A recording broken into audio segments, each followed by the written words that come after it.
People, what do you mean by strategy? And then they just make up a bunch of words because they have no idea and it just sounds good. Strategy is this.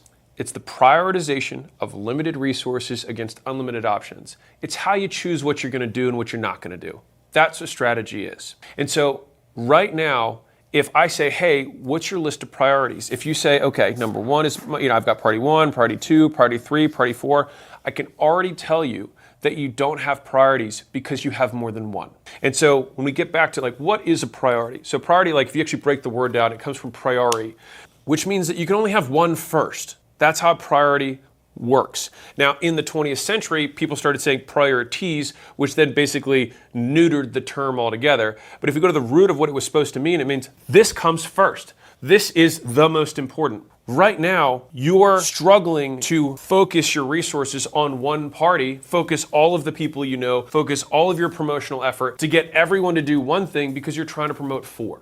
Because you're trying to have 4 parties, 4 priorities, and because of that, you have none that actually work. I'll tell you a fun example of this. So I had a really lovely lady, Kira, came to one of our events here at headquarters. Single mom of 5.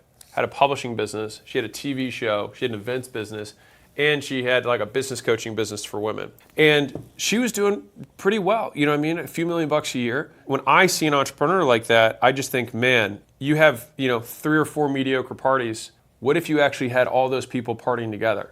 It'd be so much bigger, because then that word of mouth effect would snowball far bigger than what you had before. And that's why sometimes it feels so hard, because it's when you're starting tiny parties, it's all manual effort, it's all brute force to get those first people there. But then after that, at a certain point, the word of mouth starts growing and it starts to become a thing. You start to develop a brand, you start to develop a reputation. But when you start 4 parties at once, it never gets there. How do I do that? The micro, people are okay, I need to be more productive. But let me give you the biggest productivity hack in the world. Do nothing besides the task that you set to accomplish. That's it. Anything that is not that sentence is not making you more productive. If it's not you doing the task, then you're not doing the task. People have come up with productivity as creative ways to procrastinate while not feeling guilty about not doing the work they know they should be doing. Focus means doing nothing besides that you're focusing on. Commitment is the elimination of alternatives. Deciding is decadere, means to cut off. And so if you're thinking about all these words, you're man, they almost all mean the same thing. Yes. So just because there's lots of words doesn't mean that the meaning is fundamentally different. It's just we have different cultures that meld into our word lexicon.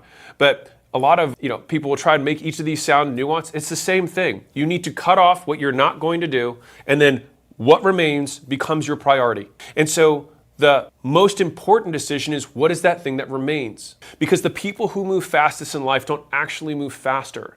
They get more for every move. They have higher leverage. I want you to go through this process with me. Right now you have your priorities. I'm going to put this in little quotes here, all right? And let's say it's increase, ads is one of them. The second one is add new product, and then it's hire, salesmen, whatever. You've got these things that you want to do. Now, if I were to ask you,